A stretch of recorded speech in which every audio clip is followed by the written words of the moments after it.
সবাই তালেম হবে না, সবাই তো বক্তা হবে না।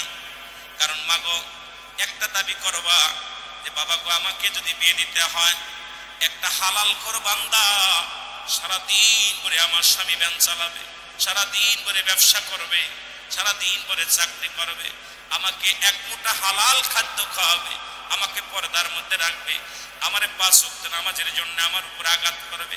এ আমার আব্বা মা এমন একটা স্বামীর হাতে দিবা না যে আমাকে নিয়ে বাজার ঘাটে ঘুরে বেড়াবে। এখনকার জামানায় মোটরসাইকেলের পিছনে নাস্তিকগুলো তাদের বউগুলো ছড়ায় বেগানা পুরুষের দেখায়, কারণ এই পুরুষগুলো হা করে থাকে রে মুসলমান, এর ভিতরে থেকে ভালো জাতি সম্ভব নয়। এটা ঘরের বস্তু। আমি আপনাদেরকে বলি ঘরের ভিতরে যদি 1 কেজি সোনা 1 লক্ষ টাকা থুয়া যদি আপনি ঘরে দরজা না দেন, দরজা যদি না দেন, জানলা যদি না দেন, দরজা যদি ঘরের যদি কোনো বেড়া না থাকে ওই টাকা পয়সা হারিয়ে যাবে না থাকবে। আপনার সুন্দরী বউডারে নিয়ে লিপস্টিক আলতামা খায়া নিয়ে রাস্তা দিয়ে ঘোরাফেরা করেন, হাজার মুসির নজর পড়ে, মেথরের নজর পড়ে, ভালো মানুষের নজর পড়ে, খারাপ মানুষের নজর পড়ে, এই মানুষটা আপনার আয়ত্তের বাইরে চলে যাবে। জোরে জোরে চিল্লায় বলেন ঠিক কি না? আমি আমার মাদের বলবো বোনেরা, যদি তোদের লজ্জা না থাকে লজ্জাপতির মাথা পেটে খাবি। তোদের মারে, তোরা মায়ের জাতি, তোরা নবীদের মা, তোরা আলেমদের মা, তোরা কারি সাহেবদের মা, তোরা হাফেজ সাহেবের মা, তোরা পীর সাহেবের মা, বড় বড় সাইকুল হাদিসের মা, তোদের কত দাম। আহা, বাংলাদেশের দোয়েল পাখি জেনেন এটা কি জাতীয় পাখি। ও যদি জানতো মর্যাদা জীবনেও ময়লার পরে পড়তো না, জীবনেও কোনোদিন ময়লার পথে খাইতো না। ময়লার পর ও ঠ্যাঙ্গের পর ঠ্যাং চেয়ে বলতো আমি বাংলাদেশের জাতীয় পাখি। আমার মারা যদি জানতো তাদের মর্যাদা জীবনেও বেপরদায় বাইরে হতো না। জোরে বলেন ঠিক কিনা? মারা যদি জানতো তাদের দাম, আমার মা জাতি যদি জানতো তাদের দাম, তাহলে জীবনেও বেপরদায় বাইরে হতো। জোরে বলেন ঠিক। এই জন্য মাকে বলবো, আমার মা বোনদের বলবো, আমার মা বোন মা চাষিদের বলে যাই যে আমি আপনাদের সন্তান, বিভাগের সন্তান হয়ে একটা দাবি রেখে যাব। আপনি দাবি করবেন বাবা গো, মা গো, দাদি গো, দাদা গো, বিয়ে তো আমাকে দিবি, তো আমি নারী, তবে দেওয়ার আগে একজন দিন মজুরি হোক, কালো হোক আর ধলা হোক, ভ্যান চালক হোক আর রিক্সা চালক হোক, বাবা গো কোনো হারাম করে সঙ্গে আমার বিয়ে দিবা না, কোনো ঘুষখোরের লগে বিয়ে দিবা না, কোনো সুদখোরের লগে আমার বিয়ে দিবা না। যে ছেলেটা আল্লাহর ভয় আজান দেওয়ার সঙ্গে সঙ্গে মসজিদে ছুটে যায়, যে ছেলেটা বাবা গো রব্বে কারিমের ভয়ে যার অন্তর কাটে, যে ছেলেটা জীবনেও দাড়ির মধ্যে খুর দেয় নাই, এই যে ছেলেটা জীবনেও দাড়ির মধ্যে খুর দেয় নাই, যে ছেলেটা সুন্নাত তরিকার মধ্যে চলে, এমন একটা ছেলে যদি আমারে দাও গো বাবা। আমার আব্বা মারা শুনে নেন, হযরত সুলাইমান পয়গম্বর যখন বিয়ের জন্য পাত্রী খোঁজা শুরু করলেন, সুলাইমান পয়গম্বর 5টা গুণের গুণান্বিত মেয়ে চাইলেন। তার ভিতরে 1 নাম্বার হলো, বলে 1 নাম্বার হলো পিতের আমানত, মুসলমান সতীত্বর আমানতদারি। 1 নাম্বার মেয়েগণ। পয়গম্বর সুলাইমান যখন মেয়ে বিয়ে করবে, তার পয়গম্বর সুলাইমানের শর্তটাকে যদি জানতেন তাহলে আপনিও খুঁজতেন। তিনি বললেন এই রাজ্যের মধ্যে যিনি অদ্য পৃথিবীর খলিফা ছিলেন, উনি 1 নাম্বার বলেন হুজুর রে আমি বিয়ে করব, বিয়ের বয়স হয়ে গেছে, তবে ওই মেয়েটাকে বিয়ে করব যে মেয়েটা তার সতীত্বর আমানতদারি। পৃথিবীর মধ্যে 2 লাখ, সে কোনোদিন তার রূপ চেহারা কাউকে দেখায় নাই, এই রূপ চেহারাতে অন্য কোনো পুরুষ দেখে নাই, তার সতীত্ব নষ্ট করে নাই। আর আমার দেশের মা বোনেরা অন্য পুরুষকে নিয়ে কোথায় এ মুসলমান তুমি আর বাগান বাড়ি চলে যায় সাতক্ষীরা। ধরে বলেন ঠিক কিনা? আমার বাবারা আমার গভীর মনোযোগ। সুলাইমান পয়গম্বর বলে 1 নাম্বার না, সতীত্বর আমানতদারি হবে। আমার মারা শুনে নেন কিয়ামতের ময়দানে ও বাজানরা, রাসূল বলছে 2টা জিনিস আমার কাছে যে হেফাজত করবে, আলেম ওলামা যারা আছেন, আমি নবী তার হাত ধরে জান্নাতে নিব। 2 গালের মধ্যবস্তু জিহ্বা, জীবনে কোনোদিন গাঁজা মদ খায় নাই, জীবনে কোনোদিন ফাহিশা কথা বলে নাই, মুখে গালিগালাজ করে নাই, মুখটারে পবিত্র রাখছে, কন্ট্রোল করে রাখছে।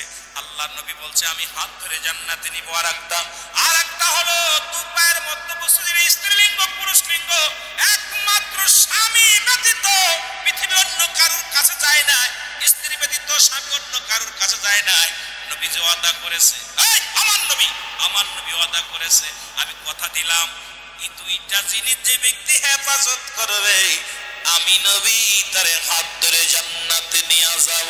এখন বাবারা এই দুইটা জিনিস, একটা হলো পায়ের মধ্যবস্তু, সেটা স্ত্রীলিঙ্গ পুরুষ লিঙ্গ, একমাত্র স্বামী ব্যতীত অন্য কোন পুরুষের কাছে যায় নাই, পুরুষ ব্যতীত অন্য ওই স্বামী স্ত্রী ব্যতীত অন্য কোন মেয়ের কাছে যায় নাই। নবীর ওয়াদা করেছে তারে আমি হাত ধরে জান্নাতে নিয়ে যাব। এখন যদি আপনাদের ভিতরে বলি হয়তো লজ্জা পাবেন, তবে লজ্জা আমি দিব না। আমরা অধিকাংশ মানুষই বেগান্য পুরুষের কাছে গেছি, অন্য মেয়েদের কাছে গেছি। সুতরাং আল্লাহর কসম করে বলি আমার নবীজির দিদার নসিবে জটবে না। কথা কি বলছি ক্লিয়ার? রাসূল বলছে আমি জান্নাতে নিয়ে যাব, দুইটা গ্যারান্টি সে দেবে। একটা হলো দু পায়ের মধ্যবস্তু। এই যুবকরা শোন, খালি সেরি মানুষ পাইলেই হোটেলে চলে যাস এর নিয়ে প্রেমের ছলনা দিয়া পরের মেয়ের সর্বনাশ করতেছি। তোর মেয়ে হবে, নিজের জায়গা তারা একবার চিন্তা করবে, মেয়েটা যদি তোমার মেয়ে হতো, ওই মেয়েটা যদি তোমার বোন হতো, ওই মেয়েটা তোমার বিবি হতে পারে, ওই মেয়েটা তোমার মেয়ে হলে কেমন লাগতো বলে যায়। যেটা বলেন ঠিক কিনা? আজকে সমাজ জাতি কোথায়? রাসূলুল্লাহ ওয়াদা করেছে যে দুইটা জিনিস যে ব্যক্তি আমার কাছে ওয়াদা করবে আমি নবী ওয়াদা করলাম জান্নাতে নিব। সুবহানাল্লাহ বলেন। দুইটা কন্ট্রোল করার দরকার আছে কিনা? কিয়ামতের ময়দানে এক শ্রেণী মহিলাদের লজ্জাস্থান দিয়ে আগুনের ফুলকে ঢুকানো হবে। যে সমস্ত মেয়েরা বেপরদায় চলাফেরা করে, গায়ে কাপড় রাখে না, মাথায় কাপড় রাখে না, যে সমস্ত মেয়েরা পুরুষের দেখলে উজুকি মারে, যে সমস্ত মেয়েরা রাস্তাঘাটে ঘোরাফেরা করে, আল্লাহ রাসূল বলে গেছেন এই সমস্ত মেয়ে আমি জান্নাত যখন গেলাম দিদা, আমি যখন আমি জান্নাতে গেলাম, জাহান্নাম গেলাম, যখন আমাকে আল্লাহ পাকে দিদার করলাম তখন আমাকে দেখানো হয়েছে জান্নাত জাহান্নাম। দেখেছি এক শ্রেণী পুরুষের লজ্জাস্থান দিয়ে আগুনের ফুলকি বাইর হবে, আর এক শ্রেণীর লজ্জাস্থান দিয়ে আগুনের ফুলকি ঢুকানো হবে। সুতরাং যে সমস্ত ছেলেরা মেয়েদের প্রতি আসক্ত, মেয়েদের পাগল, এদের লজ্জাস্থান দিয়ে আগুনের ফুলকি বাইর হবে। কথা বুঝছেন? কঠিন দিন। এই 3-4 মানুষ না সেদিন, এই 3-4 দেখবে না সেদিন। কঠিন জায়গা, কঠিন থেকে কঠিন। আজকে পত্রিকা খুললেই দেখি, কাগজ মোবাইল খুললেই দেখি কি অবস্থা। আমার ভাইয়ের 1 নাম্বার আমানতদারি, 2 নাম্বার গুণবতী, 3 নাম্বার সে হবে মুসলমান রূপবতী, 4 নাম্বার মুসলমান শুনে নাও সে হবে ধার্মিক, নামাজি, ইমানদার, 5 নাম্বার তাকে কিছু আর্থিক ক্ষমতায় টাকা লাগবে, সম্পদের মালিক হওয়া লাগবে তার বাবা মার। এই 5 গুণের গুণান্বিত যদি কোনো মেয়ে পায় আমি সুলাইমান পয়গম্বর বিয়ে করব। এই প্রস্তাব যখন লিখে দিলেন উজির পুরো দেশের মধ্যে টানিয়ে দিলেন।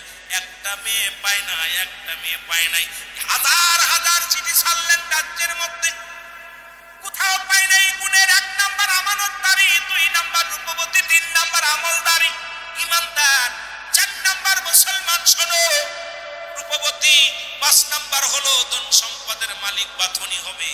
এই 5 গুণের একটা মেয়েও পায় না। সপ্তাহ পার হয়ে গেল, সুলাইমান পয়গম্বর উজিরকে ডাকতে বলে, উজির রে 1 সপ্তাহ পার হয়ে গেল, একটা চিঠিও কি পাও নাই? সুলাইমান পয়গম্বর বলার পর উজির ডাকতে বলে, হুজুর সত্যের কসম করে বলি অত্র রাজ্যের মধ্যে অত্র পৃথিবীর খলিফা আপনি, আপনাকে তো আল্লাহ অত্র পৃথিবীর খলিফা বানায়া দিছে, অথচ একটা নারীও পাই নাই। এই 5টা গুণের গ্যারান্টিওয়ালা একটা নারীও পাই নাই। আমার বন্ধুরা আমার চাই পরে যায়, সুলাইমান পয়গম্বর ওদিকে পরে যায়। বলতেছিলাম কোথায় হই হযরতে ওমর ফারুক, মারহাবা, মনে আছে? ওমর ফারুক রাদিয়াল্লাহু তাআলা আনহু ডাকতে বলে, ও যুবক কি বলতে চাও বলো? হুজুর 1 নাম্বার অপরাধ আমার বাবা, সে আমাকে ভালো একটা মা দেয় নাই, আদর্শবান মা দেয় নাই। সুতরাং 1 নাম্বার অপরাধ আমার বাবার। 2 নাম্বার অপরাধ আমার বাবা আমারে কোনোদিন শিক্ষা দেয় নাই। আমাদের দেশে হাট্টি মাটিম টিম, তারা মাঠে পারে ডিম, তাদের খাড়া দুটো সিং, হাট্টি মাটিম টিম। আরে মুসলমান, এই যে কুরআনুল কারীম মাদ্রাসার মধ্যে পড়বে, ডান দিকে তেরে খাটেনে বাম দিকে তে যা, নিচে একটা নুক্তা দিলি হয়ে গেল বা। ডান দিকে তেরে খাটেনে বাম দিকে তে যা, উপরে 2 নুক্তা দিলি হয়ে গেল তা। ডান দিকে তেরে খাটেনে বাম দিকে তে যা, করে 3 মুক্তা দিলে হয়ে গেল সা। এই যে 3 10 30টা নেকি তোর আমল নামায় লেখা হলো রে। পৃথিবীর কোন ইংরেজি পড়ো, ফার্সি বলো, উর্দু বলো, যাই পড়ো কোন আমল নাই। কোরআনের একটা হরফ পড়ার সঙ্গে সঙ্গে 10টা করে নেকি লেখা হয়, একটা করে নেকি লেখা হয়। বলে হুজুর 2 নাম্বার অপরাধ আমার আব্বা আমার দিন শিক্ষা দেয় না। আজকে তো দিনের বুঝ থাকতো আমি আজকে ঘুষখোর হইতাম না, আজকে দিনের বুঝ থাকলে জিনাকারী হইতাম না, দিনের বুঝ থাকলে মাদক সেবন করতাম না, দিনের বুঝ থাকলে আমি দুনিয়ার মধ্যে মানুষ হত্যা করতাম না। এরা যাদের ছেলে মেয়ে আছে আমি আল্লাহর রাস্তায় আপনাদের হাতে ধরে বলে যাব, ছেলেকে মাওলানা বানানো শর্ত নয়। নিম্ন 10টা সূরা তারে শিক্ষা দেন, ওই জানাজার নিয়মটা তারে শিক্ষা দেন, যাতে আপনার ছেলে আপনার জানাজা পড়তে পারে, আপনার জন্য দোয়া করতে পারে। যেমন আদম আলাইহিস সালাম নিজের দোয়া নিজে করেছিল, রব্বানা যালামনা আনফুসানা ওয়া ইল্লাম তাগফির লানা ওয়া তারহামনা লানাকুনান্না মিনাল খাসিরিন। রে আদম নবী দোয়া করেছিল আল্লাহর কাছে, আল্লাহ আমি জালিমদের অন্তর্ভুক্ত হয়ে গেছি। আরে মেয়েরা আমার বাবা বানাইলেন, ইঞ্জিনিয়ার বানাইলেন, ছেলেরা বড় বড় অফিসার বানাইলেন, আরে কি কাজে করলেন? মরার পরে আপনারা মাহফিলে বসেছেন, এই কারণে কুশের মধ্যে সর্বনিসে কুশের মধ্যে ওই কুশটাই শুধু ভালোবাসে। আপনি বড় বড় ডিগ্রি নিয়ে আইছেন, বিদেশ থেকে লেখাপড়া করায় নিয়ে আইছেন, কোরআন জানে না, আপনার জীবনটাও বরবাদ, আপনার সন্তানের জীবনটাও বরবাদ। যাদের নাতি পুতি আছে আমি অনুরোধ করব, একটা নাতি ছেলেরে কোরআনের হাফেজ বানান, একটা নাতিরে বড় আলেম বানান। আরে ছেলে বড় মাওলানা বানানোর দরকার নাই, ওই নাতি ছেলে আপনার জন্য দাঁড়ায় দাঁড়ায় দোয়া করবে, আল্লাহ আমার দাদার এই গোরস্থানে রেখে দিলাম, আল্লাহ আমার দাদা আমারে কত ভালোবাসতো, আমার দাদা আমারে কত আদর করত। আজকে দাদা দুনিয়ার মধ্যে নাই, আমার দাদি দুনিয়ার মধ্যে নাই, আমার মা দুনিয়ার মধ্যে নাই, বাবা দুনিয়ার মধ্যে নাই। এই দোয়া করার জন্য দুনিয়ার গাছ লাগায় ধুয়ে যান, ওই গাছের যদি ফল খাইতে চান একটা গাছ লাগায় ধুয়ে যাবেন। আমি আপনাদের কাছে দাবি করব, আপনার কত ছেলে মুসলমান শোনো কোরআনের হাফেজ হইয়া বড় বড় বিডিআর আর্মি সেনাবাহিনী হয়েছে, কোরআনের পাখি হইয়া বড় বড় উকিল হয়েছে, কোরআনের পাখি হইয়া বড় বড় অফিসার হয়েছে, কোরআনের পাখি হইয়া বড় বড় ইঞ্জিনিয়ার হয়েছে। সুতরাং একবার আপনি এর কোরআনের জ্ঞান শিক্ষা দেন ছোটবেলা থেকে, যাতে আল্লাহর আদালতে বলতে পারেন আমার আল্লাহ আমি আমার সন্তানকে দিন এলেম শিক্ষা দিয়েছি, আল্লাহ এর উসিলায় তুমি আমারে দয়া করো। সুতরাং আজকে আমরা সন্তানের ইঞ্জিনিয়ার বানাইতেছি, ডাক্তার বানাইতেছি, আমি বারণ করব না বানান, তবে পাশাপাশি আগে কোরআন শিক্ষা দেন। জন নামাজের নিয়ম কানুন, ইসলামের বিধানগুলো, কোরআন, মুসলমান, ঈমান, ইসলাম, ঈমান, ইহসান, কালেমা, নামাজ, রোজা, হজ, যাকাত, শরীয়ত, তরিকত, হাকিকত, মারিফাত, আগুন, পানি, মাটি, বাতাস, এগুলোর পরে যেন যে একটু ধ্যান রাখতে পারে, জ্ঞান রাখতে পারে, যাতে ওই সন্তান ঘুষের মধ্যে না যায়, ওই সন্তান সুদের মধ্যে না যায়, ওই সন্তান যেন জিনার মধ্যে না যায়। কারণ ওর ভিতরে যখন কোরআনের জ্ঞান থাকবে, হাদিসের জ্ঞান থাকবে, ওই ব্যক্তি অন্যায় করতে ভয় পাবে। জোরে জোরে বলেন ঠিক কিনা? আপনার ছেলে মেয়ে পড়ান, অসংখ্য ছেলে মেয়ে পুলিশ, এসপি, ডিসি, মন্ত্রী, বড় বড় ভালো ভালো অফিসার, ইঞ্জিনিয়ার হয়েছে কোরআনের পাখি। এ ভাই একটা ইঞ্জিনিয়ার একটা হাদিস পড়তে বলেন, বোমা মারলে বেরোবে না, অথচ কোরআনের পাখিগুলো স্কুলে কলেজে যারা পড়ে ওদেরকে একটা হাদিস বলতে বলেন পারবে না, কিন্তু মাদ্রাসার ছেলেরা ইংরেজি বলতে বলেন বলতে পারে, অনার্গল ইংরেজি বলতে পারে। তাহলে আপনি কোথায় মাদ্রাসাকে কোথায় ছোট করবেন? পাশাপাশি কোরআন শিক্ষা করছে, আপনার দ্বীন ইলম শিক্ষা করছে আপনার উপকার আসার জন্য। 2 নাম্বার অপরাধ, আমার আব্বা আমাকে দিন শিক্ষা দেন নাই। 3 নাম্বার অপরাধ আমার একটা ভালো নাম দেয় না, আমার নাম রাখছে লালটু বল্টু। এর কোরআন অনুযায়ী যখন ইসলামের বিধান রাসূলের সুন্নাতে রাসূল হলো, সন্তান যখন দুনিয়ার মধ্যে আগমন করবে 7 দিনের একদিন আগে নাম রাখা দূরত্ব নয়। আজকে সন্তান নষ্ট হওয়ার মূলে আমরা আলতাসনো করার পর পেটের মধ্যে ধরা পড়ছে ছেলে, নাম রাখছে কি রাখবেন? নাম রাখছে লালটু মিয়া। ধরা পড়ছে মেয়ে, নাম রাখছে সকিনা। নাম রাখা ঠিক, 7 দিনের একদিন আগে নাম রাখা দূরত্ব না। আপনি যদি কোনো সন্তান এখন আমাদের নাম রাখা ওই বাসর রাত্রে হয়ে যায়, বিয়ের রাত্রে হয়ে যায়, বিয়ে হওয়ার পর এখনো বাসর হয় নাই, স্বামী স্ত্রীর কয় সকিনা আমি তোরা তো বিয়ে করলাম, যদি আমাদের একটা ছেলে হয় নাম রাখবো শাহরুখ খান। কি খান?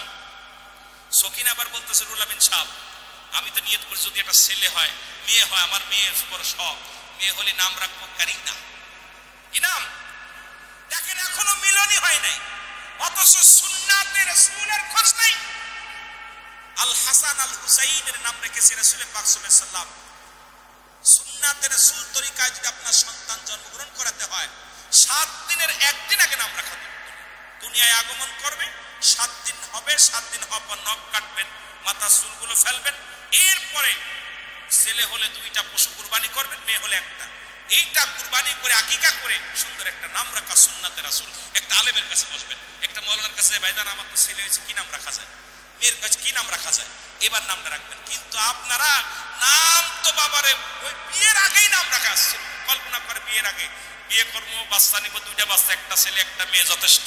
সরকার বলছে একটা মেয়ে একটা ছেলে যথেষ্ট, মেয়ের নাম রাখবেই, ছেলের নামে রাখবেই। ওই ছেলে মেয়ে মনে করছেন হাফেজ হবে, কোরআনের হাফেজ কি হবে? ও সব কান্দি মারবে, জোরে বলেন ঠিক কথা বলছেন নাই? সব কান্দি মারবে।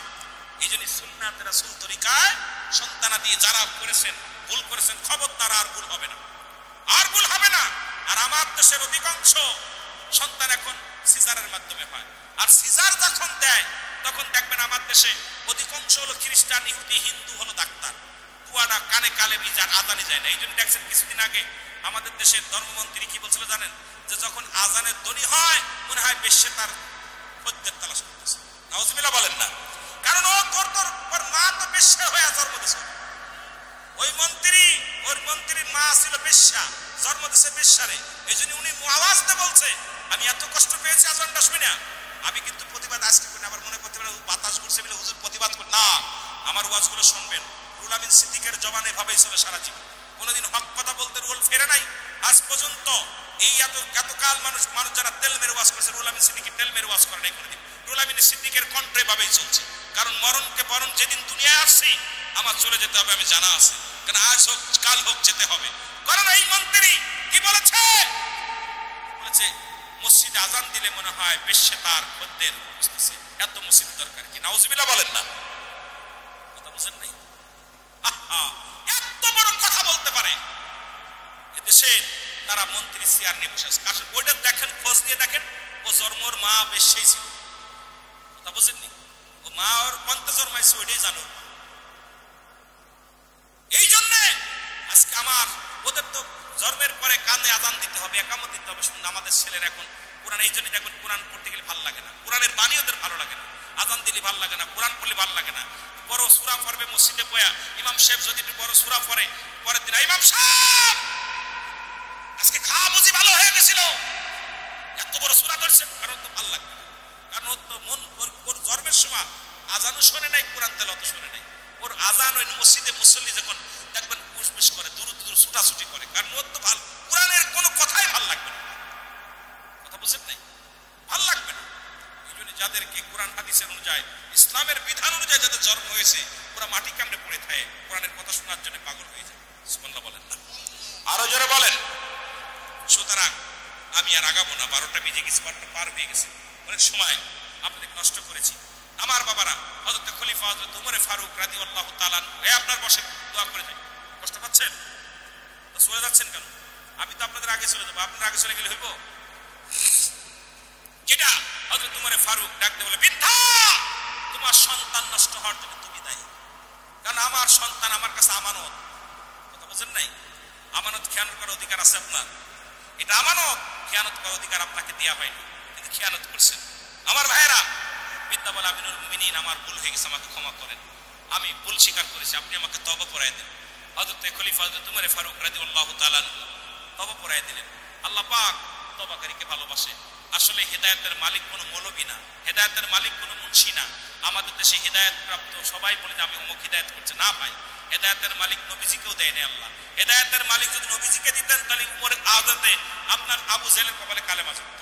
যেহেতু আবু জেহেলের কপালে কালেমা জুটে নাই, হেদায়েতের দায়িত্ব কোনো আমিরের দেওয়া হয় নাই, কোনো মুন্সির দেওয়া হয় নাই, কোনো পীর সাহেবের দেওয়া হয় নাই, কোনো মৌলবীর দেওয়া হয় নাই। হেদায়েতের মালিক কে? আরো জোরে বলেন কে? বিশ্বাস আছে? কার কার আছে একটু হাত তোলেন।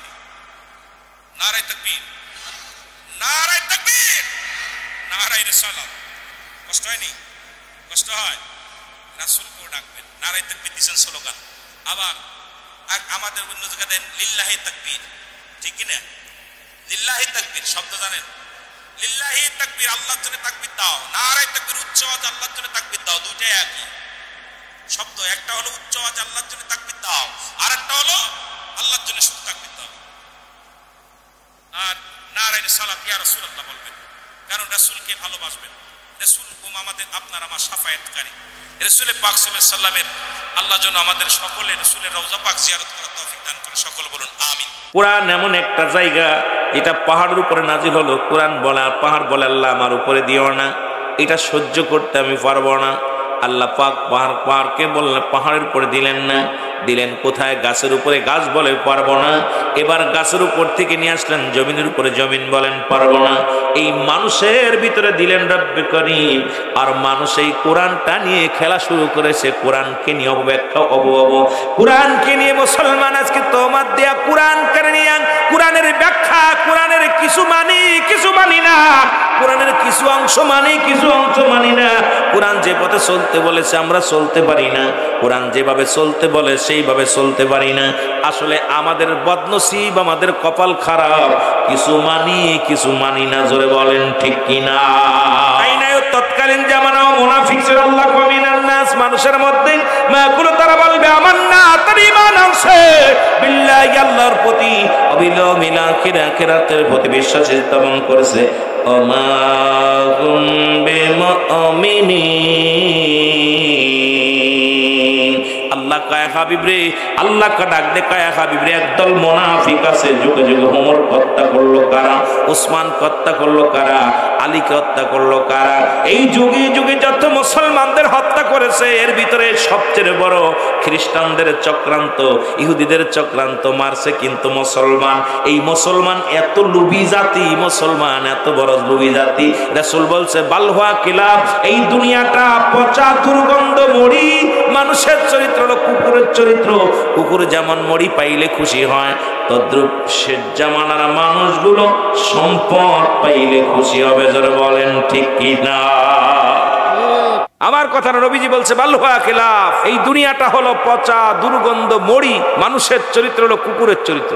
কুকুর যেমন, বলেন দি ভাই, আপনাদের এই মহল্লার মধ্যে যদি একটা মরি মরে থাকে, কুকুর যদি টের পায়, ওই কুকুরটা যায় ওর পেটে কি ধরবে? একটা মরি, একটা গরু ও যদি আগে ধরে কাউকে ভাগ দিবে না। মুসলমানদের চরিত্র কেমন হয়ে গেছে দেখেন, মুসলমানদের চরিত্রটা এত নিকৃষ্ট হয়ে গেছে। যদিও আপনারা কষ্ট পাইতে পারেন যে হুজুর আমরা মুসলমান নিকৃষ্ট, কষ্টের কথা আমার নবীজি বলছে বালহুয়া খিলাফ। বর একটা কাক যদি রাসূলুল্লাহ কাকের সাথে বুঝাইছে, কাক যদি একটা মরি পায়, যে এলাকার মধ্যে একটা গরু মারা গেছে, কাক যদি খবর পায়, কা কা করে সব খবর দিবে কাকগুলো।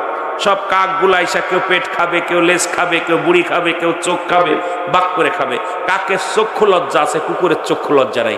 ঠিক মুসলমান জাতি হয়ে গেছি ঠিক কুকুরের মতো। আজকে এক দলের লগে আর এক দলের মিল নেই, এক মুসলমানের লগে আর এক মুসলমানের মিল নেই, এ ভাইয়ের লগে ভাইয়ের মিল নেই। ওরা কয় আমরা আপনার কমি অঙ্গনের ভাইয়েরা আপনার আলিয়ার সাথে মিল নেই, আলিয়াদের লগে কমিদের মিল নেই, তাবলিকের লগে আরেকজনের মিল নেই, পীর মুরিদ যারা করে তাদের লগে আরেকজনের মিল নেই। ঘটনাটা কি ভাই? নবীজি এমনি বলে নাই বালহুয়া খিলাফ। আমার ভাইরা, আমার বন্ধুরা, আমার গভীর মনোযোগ, যে কথাগুলো বলি, ইসলামের দাওয়াত দিলেন রাহমাতুল লিল আলামিন, কালেমার দাওয়াত দিতে গেলেন। রাসূল আগে ভালো ছিলেন, নবীজি আগে প্রথম সবার মাথার মণি ছিলেন, নানের মণি ছিলেন, মাথার তাজ ছিলেন। সবাই রাসূলকে ভালোবাসে। রাসূল অপরাধ করলেন কখন?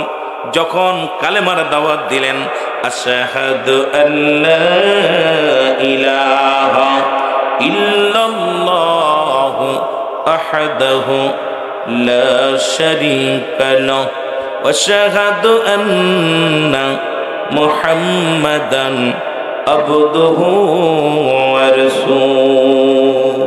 এই তো রাসূল দুশমন হয়ে গেল, রাসূল দুশমন হয়ে গেল যখনই কালেমার দাওয়াত দিছে, ইসলামের দাওয়াত দিছে, সত্যের দাওয়াত দিছে, তখনই রাসূল আমার নবীজির আপন চাচারা তার থেকে সরে গেছে, রাসূলের ফুপুরা তার থেকে সরে গেছে। রসুলের আহলে বায়ত, নবীজির ফুপুর সংখ্যা ছিল 6 জন। 4 জনই রাসূলকে কি করে দিলেন? জুদা করে দিলেন। রাসূলকে মানতে পারে নাই, রাসূলকে তারা মানতে পারে নাই। রসুলের চাচার সংখ্যা ছিল মোট 9 জন, রসুলের বাবাকে দেয়া 10 জন। তাদের মধ্যে 7 জনই রাসূলকে মানতে পারে নাই। বাকিগুলো সবাই বলছে রাসূল এইবার উল্টা পাল্টা কথা বলা শুরু করেছে। অপরাধ কি? নবী দাওয়াত দিছে লা ইলাহা ইল্লাল্লাহু সাল্লাল্লাহু আলাইহি ওয়াসাল্লাম। জোরে বলেন মারহাবা। রাসূলুল্লাহ মাটি কাটছে, মাটি টানছে। রাসূল দেশ পরিচালনা করছে, রাষ্ট্রনায়ক ছিলেন, রাষ্ট্রনায়ক ছিলেন। তবে আমার মতো আপনার মতো নয়, এমন রাষ্ট্রনায়ক ছিলেন। আমার বাবারা, আমার রাসূল একদিন আমি কথাগুলো বলতে গেলে অনেক কথা এসে যাবে, খেয়াল করবেন। রাসূলের দরবারে 2খানা কবুতরের ছানা আসলেন। রাসূল বললেন, সাহাবীরে বললেন, নিয়ে যাও, এটা রান্না করে আনো। রান্না করলেন, একটা ছানা জবাই করলেন, আর একটা ছানা রেখে দিলেন। নবীজি বললেন, যখন ছানাটা জবাই করে রাসূলুল্লাহর খানা দিলেন, নবীজি বললেন, মাংসের ও গোশতের পরিমাণ এত কম কেন? বলে, হুজুর আগামী কালকের জন্য রেখে দিছি। আবার নবী বলেন, আগামী দিন কি বাঁচবে তুমি কোনো গ্যারান্টি দিতে পারবানি। আজকে রাজনীতি করি আর পেটনীতি করি, যাকে দিয়া বুথ খেদাইব তারে যদি বুথি ধরে। মুসলমান সব বাড়ি গাড়ি পৃথিবীর মধ্যে ধন সম্পদের পাহাড় গড়লাম, আজকে আর একজন আমার প্রতিবেশী না খেয়ে আছে। আমার রাসূল বলছেন, মুসলমান শুনে নাও, এ আমার ভাইরা, আমার বন্ধুরা, আমার গভীর মনোযোগ দিলে কান্ডা লাগা শোনো। আমার বাবারা, আমার কোরআন কি বলে? কুল্লু মান আলাইহা ফান। আল্লাহ কয়, বান্দারে এই পৃথিবীর মধ্যে যা কিছু আছে সব কিছু আমি চূর্ণ বিচ্ছিন্ন করে দিব। রব্বি কারীম ডাকতে বলেন, দুনিয়ার মানুষ শোনো, এই জমিনের মধ্যে যা কিছু আছে আমি আল্লাহ সব কিছু চূর্ণ বিচ্ছিন্ন করে দিব। এই জমিনের মধ্যে আমি কিচ্ছু বলতে কিচ্ছু রাখবো না। আল্লাহ পাকের ঘোষণা। আল্লাহ বলে, বান্দারে এই জমিনের মধ্যে যত মাটি আছে সমস্ত মাটিগুলো পুড়ে আমি তামা বানায়া দিব। জমিনের মধ্যে যত পানি আছে সমস্ত পানিগুলো আমি আল্লাহ পুড়ায়া ছাই বানায়া দিব। যেদিন কিচ্ছু বলতে কিচ্ছু থাকবে না, সেদিন থাকবো শুধু আমি আল্লাহ। সম্পদের পাহাড় করলাম, কার জন্য তুমি ঘুষ খাও? কার জন্য সুদ খাও? কার জন্য তুমি অন্যায় করো রে মন? ছেলে মেয়ে পরিবার পরিজন কেউ তোমার নয়। কার জন্য তুমি অন্যায় পথে পা বাড়াইলা? কার জন্য দুনিয়ার মানুষকে ঠগাইলা? আজকে অফিসে বইয়া ঘুষ খাইলা, অফিসে বইয়া সুদ খাইলা। ও যুবক, একবার কি মরণের কথা তোমার মনে পড়ে না? যেমনি ভাবে হযরত উমর ফারুক রাদিয়াল্লাহু তাআলার কদমের মধ্যে এক বৃদ্ধা এসে বলে, আমিনুল, আসসালামু আলাইকুম, আমিনুল মুমিনিন, আমি আসছি আপনার কদমের মধ্যে, সঙ্গে আনছি আমার ছেলে আনছি, আমার ছেলে আনছি। খলিফা হযরত উমর ফারুক রাদিয়াল্লাহু তাআলা আনহু উনি দাঁড়াইলেন, দাঁড়ায় বললেন, বাবা তোমার সন্তান আসছে আমার কদমের মধ্যে, আনছো কিসের জন্য আনছো? বলে, হুজুর আমার ছেলের বিচার করার জন্য আমি আনছি। যেহেতু ছেলে বড় হয়ে গেছে, এই ছেলেকে আমি যদি বিচার করি, তারা যদি আমি শাসন করি, ছেলেটা আমাকে ভুল বুঝতে পারে আর আমার কথা মানেও না ভালো মতো। পিতা, আমি বড় বড় দিনের কথা বলি, বড় বন্যায় ভালো ভালো নীতির কথা বলি, কিন্তু অন্যায়কে সাপোর্ট করি। আমাদের সমাজ ওই দুর্নীতিটাকেই বেশি সাপোর্ট করি। জোরে জোরে বলেন ঠিক কিনা? খলিফা হযরত উমর ফারুক রাদিয়াল্লাহু তাআলা আনহু ডাকতে বলে, বিদ্যা তুমি তোমার সন্তান আনছো কিসের জন্য আনছো বলো? বলে, হুজুর আমার এই সন্তান অন্যায় করেছে, বিচারের জন্য আনছে। 3টা বিপদ, 3টা অন্যায় করেছে, বড় বিপদ। কয়টা অন্যায়? জোরে বলেন, কয়টা অন্যায়? 3টা অন্যায়। 3টা অন্যায় করার কারণে আমি আপনার কাছে আনছি, আমার সন্তানের বিচার করা লাগবে। খলিফা হযরত উমর ফারুক রাদিয়াল্লাহু তাআলা আনহু ডাক দিয়ে বলেন, বাবা কি 3টা বিপদ, কি অন্যায় করছে বলেন? 1 নাম্বার অন্যায়, 1 নাম্বার অপরাধ করেছে আমার ছেলে। আমার ছেলে দুনিয়ার মধ্যে 1 নাম্বার অপরাধ হলো সে মদ পান করে, মাদক সেবন করে। এক নাম্বার হলো আমার সন্তান মাদক সেবন করে। আজকে আপনাদের ছেলে মেয়ে মাদক সেবন করে কি করে না? জোরে বলেন, করে কি করে না? ছেলে ত্যায্য করেছেন কোনদিন? ছেলে যখন মসজিদে আসে না ত্যায্য করে দেন। এক ওয়াক্ত নামাজ কাজা দিলে মুসলমান 80 খুতবা পরিমাণ জাহান্নাম, যার এক খুতবা পরিমাণ হলো 2,88,00,000 বছর। এই যে ছেলে যখন নামাজ ছেড়ে দিল ফজরের নামাজ, সেই ছেলেকে কেমনে আপনি খাবার দেন? যে ছেলে ফজরের নামাজ পড়ে নাই খাবার বন্ধ করে দেন। যে ছেলে জোহরের নামাজ পড়ে নাই বাড়ি থেকে তাড়াইয়া দেন। যে ছেলে আপনার সন্তান যখন মুসলমান মাগরিবের নামাজ পড়ে নাই, ঈশার নামাজ পড়ে নাই, তারে ঘরে জায়গা দিয়েন না, বাড়িতে জায়গা দিয়েন না। আপনার মেয়ে বেপরদায় চলাফেরা করে, তারে আপনি বেদ কি করে দেন? ত্যায্য করে দেন। এই জায়গা গেলেই বুঝি কষ্ট লাগে। ছেলে জিনা ব্যভিচার করেছে, ছেলেকে আপনি ত্যায্য করে দেন। অথচ ভালো টাকা খরচ করে আমরা কি বেহায়ে পানা, বেহায়ে বিলজ্জাতি বাবা মা আমরা জানেন না। আমরা সেই সন্তান ঘুষখোর জিনাখোর সন্তানদের পক্ষ নিয়ে উকিল ধরি, বড় বড় উকিল ধরি, মুসলমান জজ করে চলে যায়, হাই করে চলে যায়, ফৌজদারি করে চলে যায়। কিন্তু একবার কি চিন্তা করেছে আমার সন্তান অন্যায় করেছে, এই অন্যায়কে আমি সাপোর্ট করব না। একে সাপোর্ট দেওয়াই মানে আমি ইসলাম থেকে দূরে সরে থাকা। জোরে বলেন ঠিক কিনা? আমার ভাইরা, আমার বন্ধুরা, আমার আজকে বাংলাদেশের প্রতিটা প্রত্যন্ত অঞ্চলে গাঁজা, মদ, ইয়াবা, ফেন্সিডিল, এরপরে কিছু না হলেও গাঁজা এমন ভাবে ধরেছে। আপনাদের মহল্লা কেমন জানি না, তবে অল বাংলাদেশ আমার মনে হয়। কারণ মিয়ানমারের এই যে সমস্ত ভাইয়েরা আমার, যে সমস্ত রোহিঙ্গারা আছে, এরা আসার পর আমার দেশে মাদকের ব্যবসাটা একটু জমজমাট শুরু হয়ে গেছে। কারণ আপনারা তো এদিকে আছেন, ভালো জানেন না, চট্টগ্রাম অঞ্চলে ছোট্ট ছোট্ট মাসুম বাচ্চাগুলো এখন তাদের হাতে ইয়াবার ট্যাবলেট পাওয়া যায়, তাদের হাতে গাজার টুপলা পাওয়া যায়। কারণ ওই দেশ থেকে যারা আসছে আমার দেশটারে নষ্ট করার জন্যে, যদিও মানবতার কারণে, যদিও মানবিক দিক দৃষ্টিতে আমরা তাদেরকে রেখেছিলাম, বর্তমান অবস্থা কিন্তু আমাদের এমন অবস্থা হবে। আমি এখন যারা আছেন উপদেষ্টা ভাইয়েরা শুনে নেন, আপনাদেরকে বলে যায়, আজকে এই মাহফিল থেকে আমি আপনাদেরকে জানিয়ে দিয়ে যাই যে সরকারি আশুকেই ভুল করা যাবে না। ওই যে ফিলিস্তিনের অবস্থা, ফিলিস্তিন ছিল মুসলমান, শোনো, ইসরায়েল ছিল একটা যাযাবর, ফিলিস্তিন ছিল একটা মুসলিম রাষ্ট্র। ওই মুসলিম রাষ্ট্র যখন ওই মুসলমান, শোনো, ওরা যখন আসলো, এদের কাছে বাড়ি ছিল না, জায়গা ছিল না, জমি ছিল না, ভিটা মাটি ছিল না।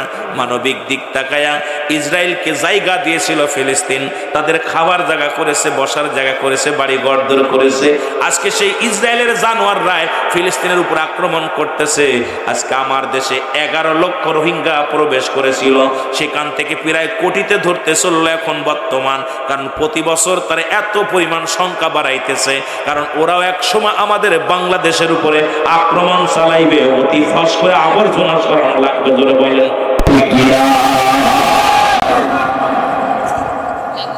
আমি গুনাহগার বলছি, শুনে রাখেন, দেখেন, ফিলিস্তিন ছিল স্বাধীন রাষ্ট্র। মানবিক দিয়া ফিলিস্তিনের জন্য অসংখ্য নবী আছে, অসংখ্য নবীর মাজার আছে, বাইতুল আকসা, বড় রামা বাবা, এই আমার ফিলিস্তিনের জমিনে মুসলমানদের ছিল দয়া মায়া।